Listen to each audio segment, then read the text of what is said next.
Awit 44, 4-8. Ikaw ang aking hari at aking Diyos na nagutos ng kaligtasan para kay Jacob. Sa pamamagitan mo'y itutulak namin ang aming mga kaaway. Sa pamamagitan ng iyong pangalan ay tatapakan namin ang mga sumasalakay sa amin. Sapagkat hindi ako magtitiwala sa aking pana, ni ililigtas man ako ng aking tabak.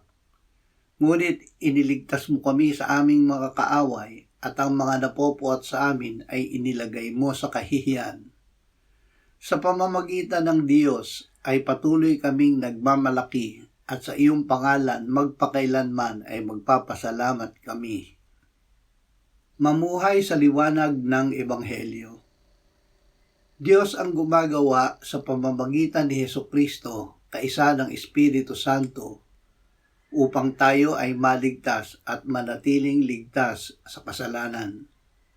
Ang mga sumasampalataya sa Panginoong Hesus bilang Panginoon at tagapagligtas ay namumuhay sa ilalim ng liwanag ng Diyos. Ang Diyos ay liwanag at sa Kanya ay walang anumang kadiliman. Kung tayo ay lumalakad sa liwanag na tulad niya na nasa liwanag, may pakikisama tayo sa isa't isa. At ang dugo ni Jesus na kanyang anak ang lumilinis sa atin sa lahat ng kasalanan.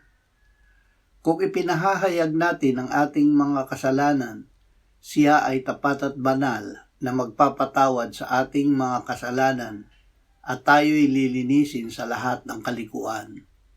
Habang buhay